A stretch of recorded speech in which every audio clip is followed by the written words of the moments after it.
Okay, with God's help, we're continuing learning this speech given by the Lubavitcher Rebbe, which is found in the Rebbe's book of speeches, Likuti Sichot,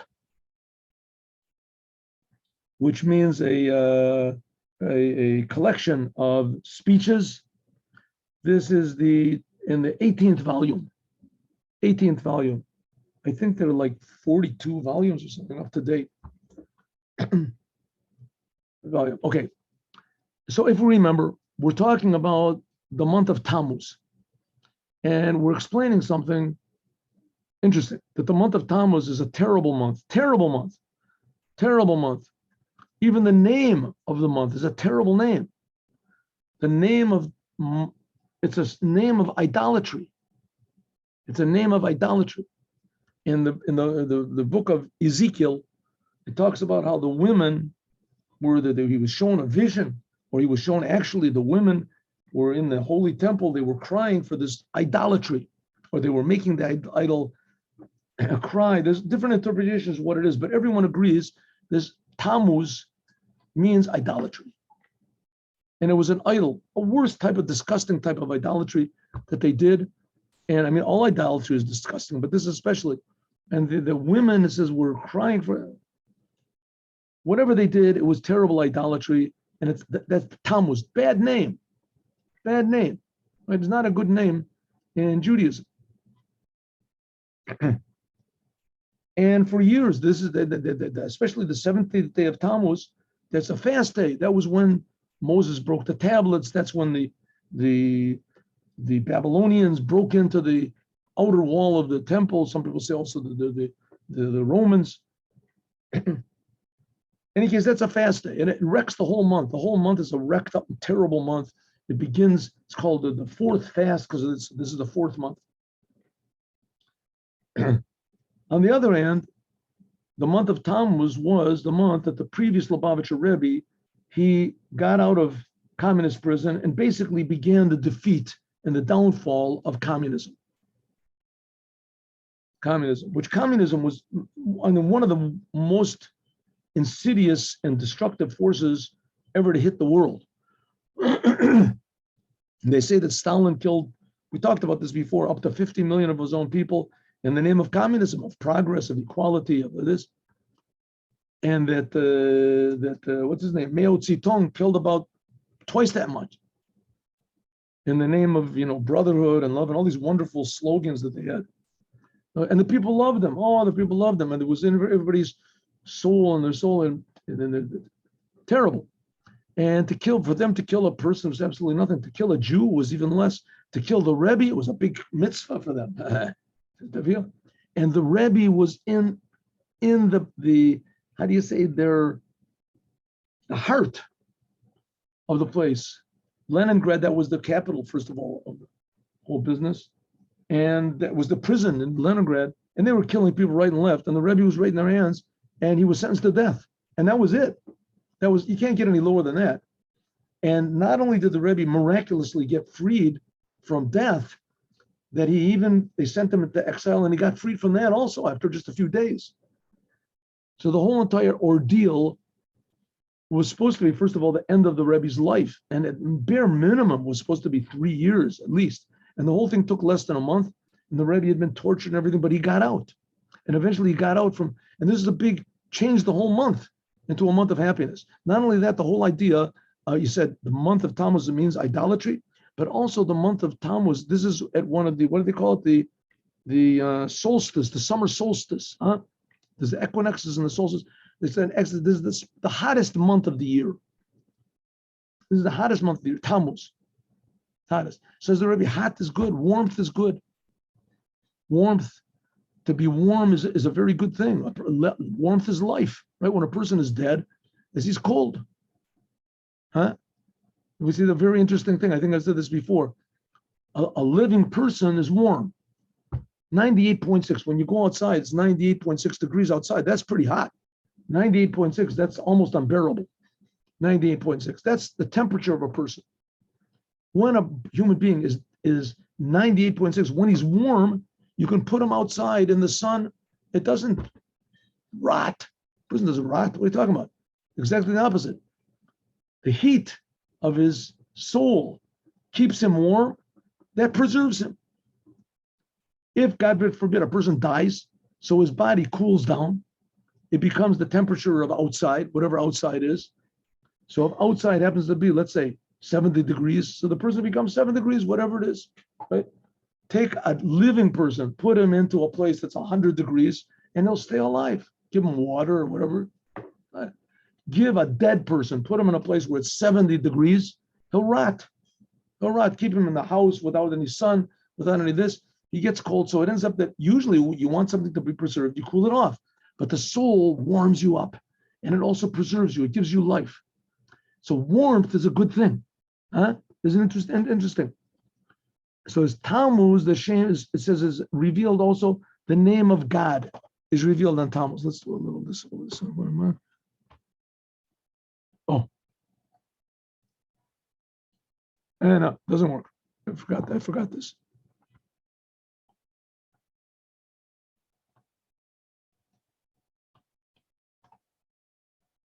Too much.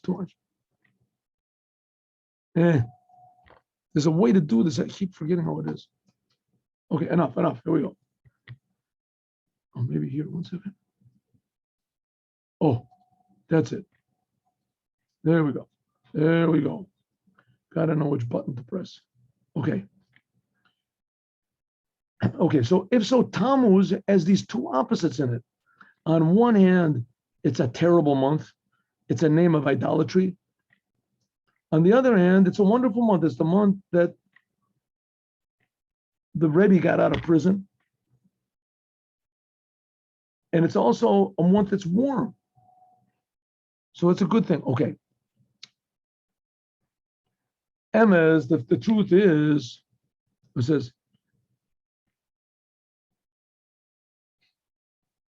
now we can understand why the Jews call this month of Tammuz, with a name which is an idolatrous name. The names were given of the months were given like in Babylon. So Babylon, when the Jews went to Babylon, so this is right after the temple was destroyed. So change the name. Come on, Tammuz? Why do you keep that name?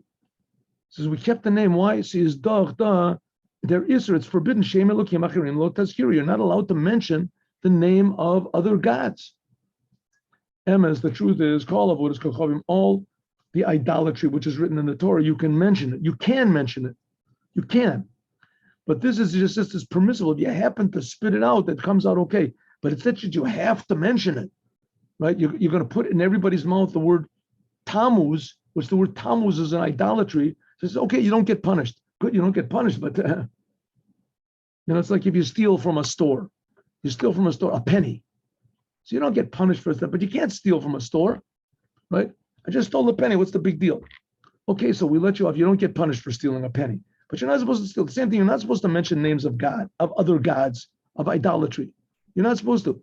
It happens that if you do mention them and they're written in the Torah, you don't get punished.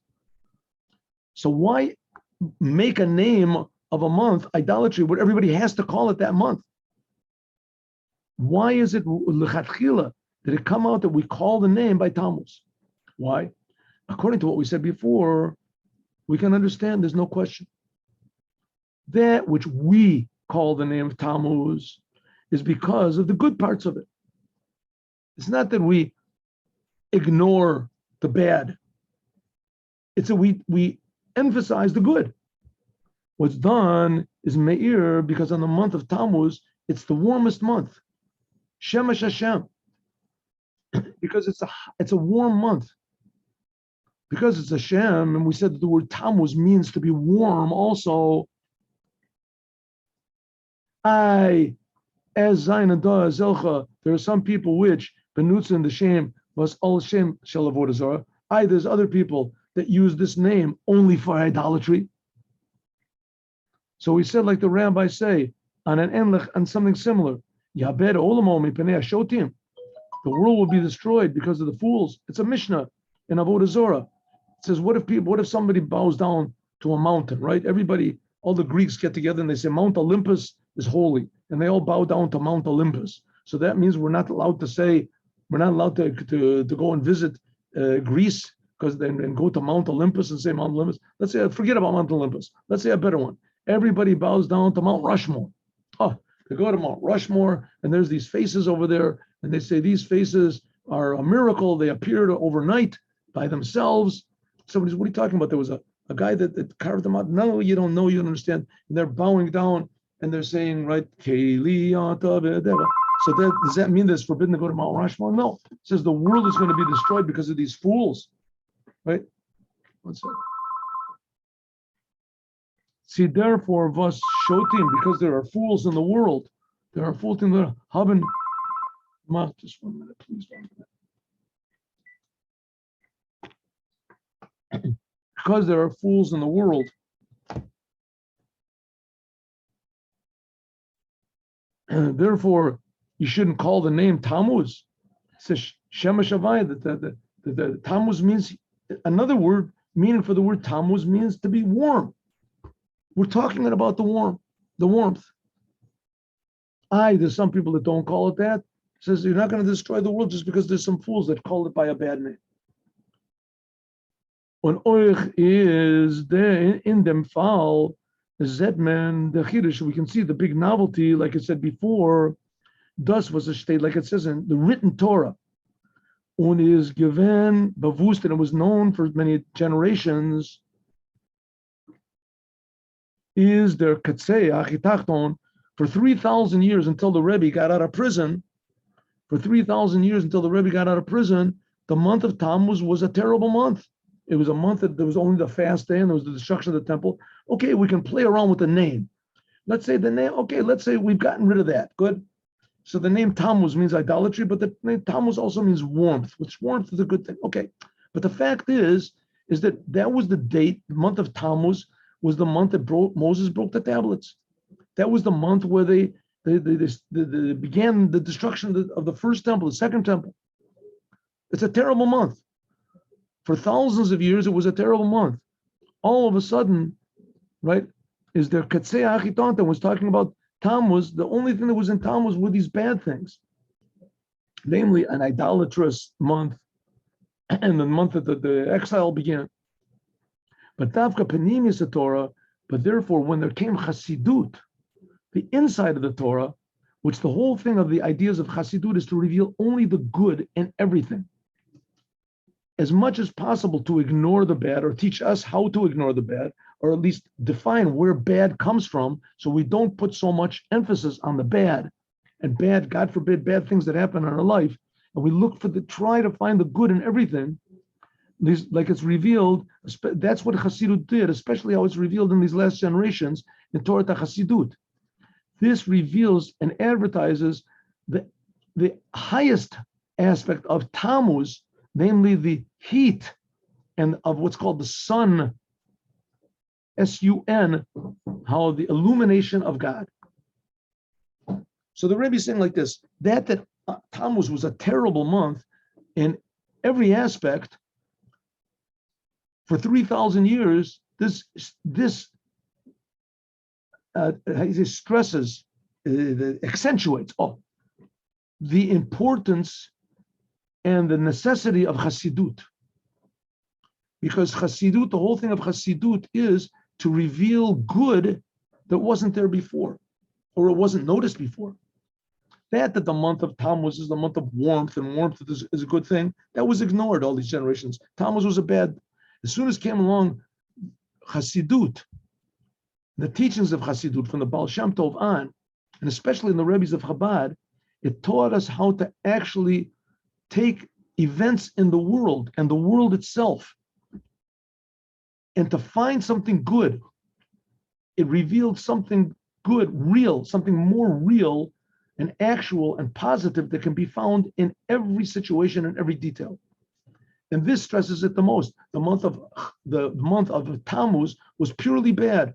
It was the month of destruction. It was the month of idolatry, until there came along Chassidut Chabad. And Chassidut Chabad revealed it's the month of redemption. It's the month of warmth. If so, that's a major change. Taking what's bad and revealing the good in it. essentially the only reason people do sins and do destructive things is because they don't feel the good. If people would feel the good, right, they wouldn't, right, killing people. If you would feel the value in what people is now, abortion is this big thing. If people would have any appreciation of the miracle of every human being and the uniqueness of human being and the double miracle that's found in that uniqueness, that everybody is a different expression of life. And it makes no difference if the person is Jewish, not Jewish, wherever he is, what color you are, what intelligence you are. Even people that are, how do you say, challenged. They're challenged. They're not smart like everybody else. They're not efficient like everybody else. They can't follow orders like everybody else. In Nazi Germany, they would kill them. Somebody had Down syndrome or whatever, they kill them. They just didn't fit. But people like that do fit God's plan. They do fit God's plan. But only if you appreciate God do you appreciate those people, the individuality of it. And that's the whole thing of godliness of the month of heat, the month of Tammuz. And that's what Chassidut revealed. That's why Chassidut is the month, the Chassidut reveals Moshiach. To reveal the good, the life, the value, the miracle in everything in the world. When people feel that, they won't want to do bad. They won't feel empty anymore. People won't take drugs and be what is it, the aggressive and depressed and all these things because of emptiness. All this comes from just emptiness. People don't have any meaning. They change their gender. They put all sorts of piercings. They go crazy. They take out their eyes, their nose, their mouth. Everything that they can take out, they take out. Some people, it's going to be something that people will say, well, I only have one mouth. Can I have your mouth? Sure, take my mouth, no problem. You want my tongue? I'll give you my tongue. No, I already got another tongue from somebody else. I'm looking for somebody to put the tongue in. Listen, don't put, you don't have to put it in your mouth. Put your tongue on your forehead. What do you say about that? Ooh, this is an idea. It's going to get to the point where people are going to say, well, I want to be a giraffe. Like somebody says, you don't even have to make an operation. Just claim you're a giraffe. That's all. You say you're a giraffe. No one can, if someone says you're not a giraffe, say, excuse me, sir. Sir? How dare you call me sir? I am a giraffe. To take the guy to court, take him to jail, right? Because everything goes, there's no meaning. Everything is crazy. There's no good in the world. There's no good. People think destruction is good. It's a crazy world. As soon as you realize what good is and how wondrous God is and how wondrous the laws of God are, then the whole world becomes a big miracle. It becomes a very happy place. There's not so much confusion and doubt and loneliness. Oh, that's the big one. Loneliness. Everybody feels alone because there's no meaning in life. Okay, so that's the whole idea of Chassidut, is to reveal the good. So that's the big example of that is the month of Tammuz, terrible month. And Chassidut revealed the good. It's the month of redemption. At first glance, Voltman we could Masbirs, and we could explain Dasvas can Zelber Chodesh, that the same month can be the two opposites. Zum Zulib Galus and Churban, because of the exile and the destruction, and then also be a holiday, like we said the previous Rebbe. Maybe we can explain it like this: as it's who in the sense this, it's self-understood. The tachlis, the whole purpose of the fast, is not just to feel bad and to fast on alone, right? That's a good thing. Fasting, feeling miserable. Oh, I'm happy when I'm feeling miserable. Mizol chas v'shalom bleben by tzom, right? I feel so happy. I'm so miserable. I haven't eaten anything. I'm just so. This is such a great feeling. I'm suffering for Judaism. What could be better than this? Don't talk to me. Don't smile. This person is smiling. Get him out of the shul. You're not allowed to smile. This makes them. Some people makes them so happy to be miserable, right? You can't talk to anybody. You can't say hello. This is like heaven. As their tzom, that's not the purpose of the fast, is that they have one day that's a miserable day. As their tzoms on this hapech, the purpose is that it should be transformed to joy, to happiness. It should be happening to moadim, to holidays, yom tovim, festivals. And thus is moving, so it's understood as a kol sheken, how much more so from the reason for the fast. Gullus, exile. But tachli, so the whole purpose of this exile that we're in It's not just that we should be in exile, God forbid, but to go out from the exile and merit to the redemption.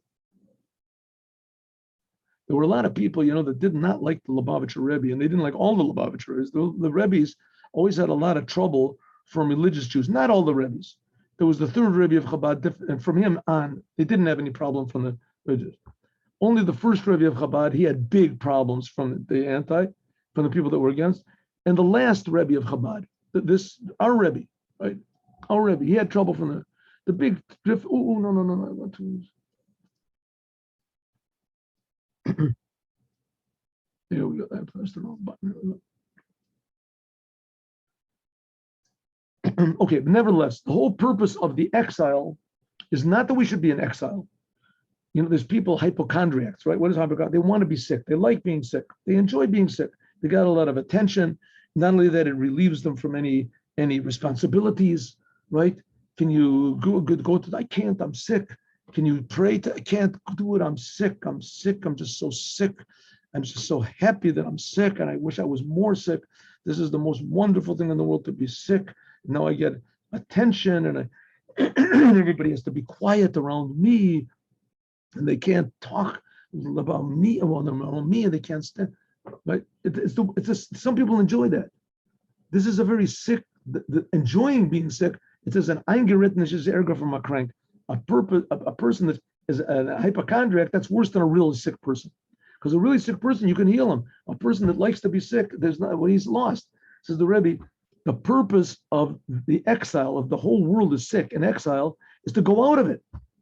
That we should arouse in order to bring to Tan, also do everything that we can to make this exile go away.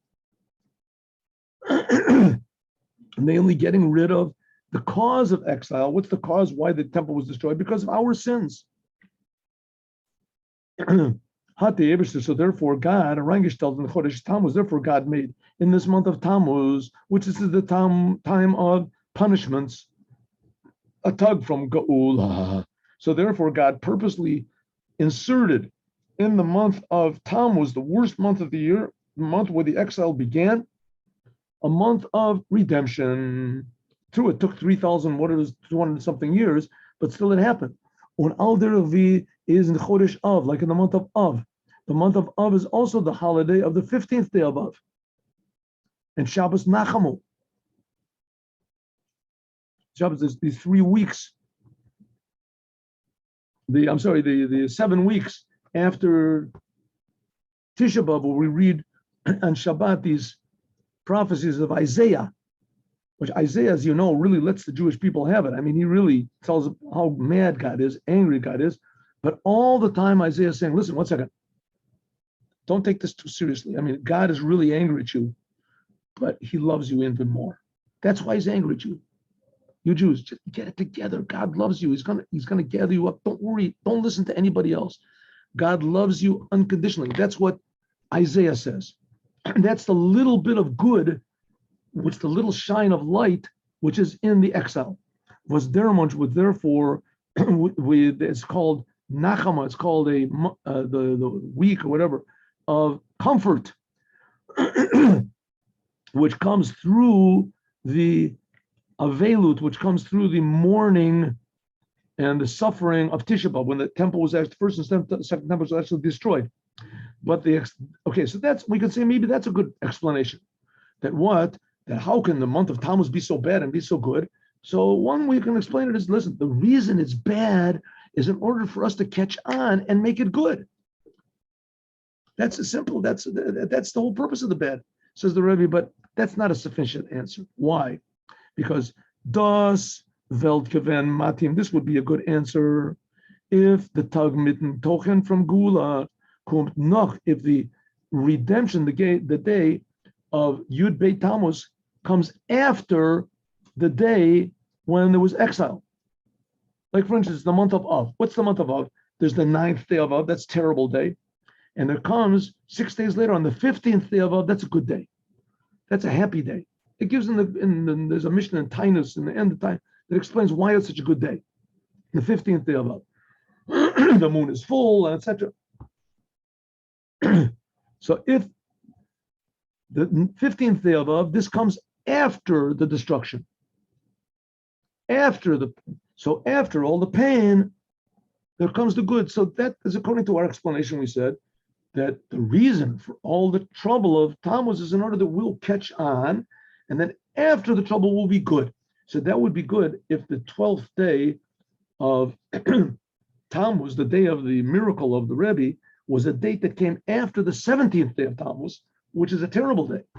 So then you have the terrible day, and afterwards would come the fixing up. But here it's not, because the 12th and the 13th day of Tammuz comes before the 17th day of Tammuz. And the whole thing of the 3 weeks, terrible weeks up until Tisha B'Av. So therefore we have to say that, okay, that's a good answer that we gave, that how can the month of Tammuz be both bad and good? Because the bad is in order to bring the good. So that would be good if the good came after the bad. In other words, there was the fast of the 17th, and then the good that the Rebbe got freed would be after that. But the fact is, it's the date is before. So we have to say, therefore, that this whole thing of the redemption and the freeing of the Rebbe in the month of Tammuz, it's not just a redemption which comes after the exile, or is the purpose of the exile. But this is a certain type of a redemption which comes before the exile. A redemption which is a preparation for the exile. Now, what does that mean? We'll see. That's number one. So therefore, we have to say that this is the purpose of the exile is not just to bring good.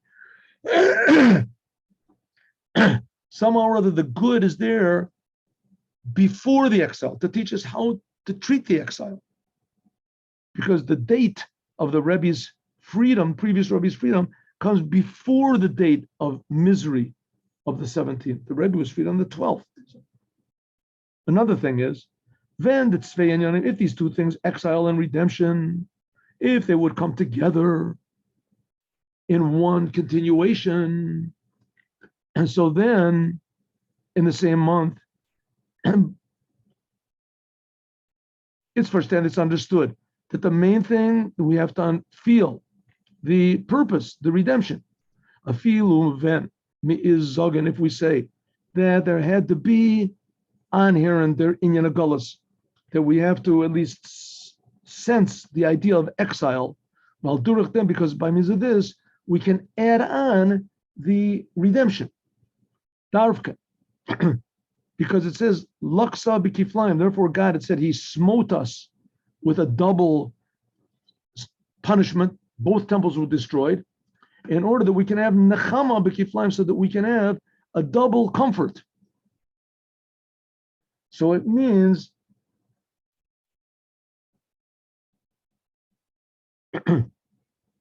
so then this is a reason for later coming the exile, the redemption.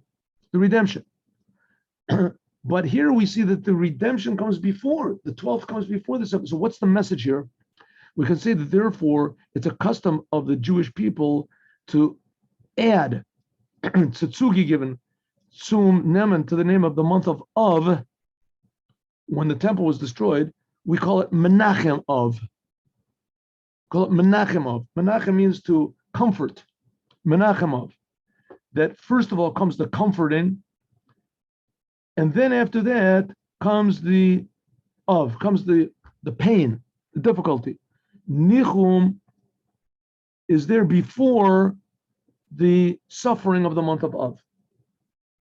Okay, so we have to understand what message here is God sending us by putting the freedom of the previous Rebbe and transforming the month of Tammuz into a month of good.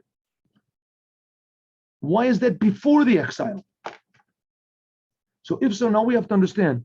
Oy mizal zog, and if we want to say that Tammuz is the main thing, the month of redemption, so how can it possibly be that b'meshech azoifil doros, so many generations, hot menor gevus, we only knew about the secondary thing, about the bad thing, the fast, the destruction, and the main thing that is the month of redemption, we didn't know about it. How can it be that it was not known? Good, Chassidut revealed it. Why? Why did we have to wait for 3,000 years in order for it to be revealed? And now it's saying even more, that really the 12th day and the 13th day of Tammuz, that's the main thing. The main thing is the redemption and to know how to go into the exile. It's there before the exile is. So why didn't we know about it before? Why did God conceal this from us until now, until so many generations? If it's so important and it's such a main thing, and it teaches us how to go into the exile properly in order to transform the exile into redemption, get rid of all this trouble and pain in the world, and it was there before. So why didn't that in history didn't it happen that way? Why is it in fact in history that for 3,000 plus years all we knew about was the bad, right? The tablets were broken. This was right after God gave the Torah, right? 40 days after he gave the Torah. And the first temple was broken into. This is like 2,600 years ago, something like that. Why was that only known? And only like the last 100 years was it known about what the previous Rebbe did, that he got freed. Why? And what does this mean to us? God willing, we'll find out tomorrow. Now let's do the Yom Yom. The Yom Yom.